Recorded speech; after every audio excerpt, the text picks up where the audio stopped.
ایک عورت تھی طواف کر رہی تھی اور طواف کے دوران کہتی تھی اللہ میں اس حال میں بھی آپ سے راضی، اے اللہ میں اس حال میں بھی آپ سے راضی۔ تو ایک آدمی نے یہ سنا تو بڑا حیران ہوا، اس نے اس سے پوچھا کہ تو کیوں کہتی ہے کہ میں اس حال میں بھی آپ سے راضی، میں اس حال میں بھی آپ سے راضی؟ اس نے کہا کہ میں طواف ختم کر لوں گی نا تو میں تمہیں اپنا واقعہ سناؤں گی۔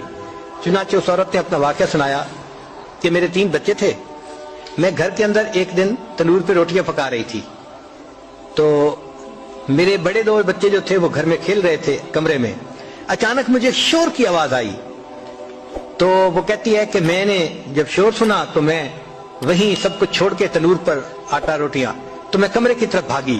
جب کمرے گئی تو میں نے ایک عجیب تماشا دیکھا کہ اس سے 1-2 دن پہلے میرے خاوند نے گھر میں بکری کو ذبح کیا تھا اور جس چھری سے بکری کو ذبح کیا تھا وہ اس نے کمرے میں رکھی تھی۔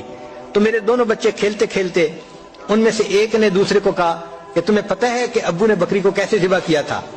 تو دوسرا کہتا ہے مجھے تو نہیں پتا۔ وہ کہتے ہیں اچھا آؤ میں تمہیں بتاتا ہوں کہ کیسے ابو نے ذبح کیا تھا۔ تو میرا درمیان والا بیٹا جو تھا وہ زمین پر لیٹ گیا اور بڑے لڑکے نے اس چھری کو اٹھا لیا۔ اب وہ چھوٹا بچہ تھا اور اس کو پتہ نہیں تھا کہ چھری کتنی تیز ہے، چنانچہ اس نے اس کے گلے پہ جو چھری چلائی تو گلا تو فوراً کٹ گیا اور خون کا فوارہ چھوٹنے لگا۔ اب جب خون نکلا تو شور ہوا اور میں بھاگی ہوئی آئی تو میں نے دیکھا کہ میرا بچہ خون میں لت پت پڑا تھا اور اس کی جان نکل چکی تھی۔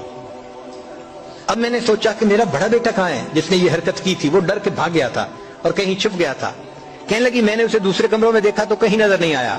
جب صحن میں آئی تو وہاں میں نے تنور کے لیے کچھ لکڑیاں رکھی ہوئی تھیں، ان لکڑیوں کے پیچھے وہ جا کے چھپا تھا۔ کہنے لگی میں نے پیچھے سے اس کو جا کے جب دیکھا تو اس نے مجھے کوئی جواب نہیں دیا۔ جب میں قریب گئی تو مجھے پتا چلا کہ اس جگہ کے اوپر ایک سانپ بیٹھا ہوا تھا۔ یہ بچہ چھپنے کے لیے جب لکڑیوں کے پیچھے گیا سانپ نے اس کو ڈسا اور یہ بھی وہاں مرا پڑا تھا۔ کہتے میں اس کی لاش اٹھا کے لائی، ایک بچے کو ایک چارپائی پہ لٹایا اور دوسرے بچے کو دوسرے چارپائی پہ لٹایا۔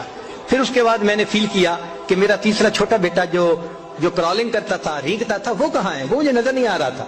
کہنے لگی میں اٹھ کے جب جو ہے تنور کی طرف آئی تو میں نے دیکھا کہ اس نے کرال کیا اور وہ تنور کے اندر گر چکا تھا۔ تو میں نے اپنے زندہ بیٹے کو آگ کے اندر پورا جلتا ہوا دیکھا اور وہ بھی فوت ہو گیا تھا۔ تو میں نے تینوں بیٹوں کی لاشوں کو چارپائی پہ رکھا، پھر ان کو نہلایا، ان کو کفن دیے۔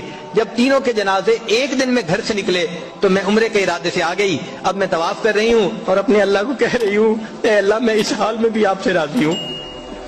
آپ ذرا غور کیجئے نا اس ماں کے دل پہ کیا بیتی ہوگی کہ ایک دن میں جس کے 3 بیٹوں کا جنازہ گھر سے نکلے اور پھر وہ طواف کرتے ہوئے کہہ رہی ہے اے اللہ میں اس حال میں بھی آپ سے راضی ہوں۔ تو ہم نے کہاں غم دیکھے ہیں، کہاں تکلیفیں دیکھی ہیں؟ ہم نے نہیں دیکھی۔ ہمیں تو اللہ نے بہت سہولت کی زندگی دی ہے۔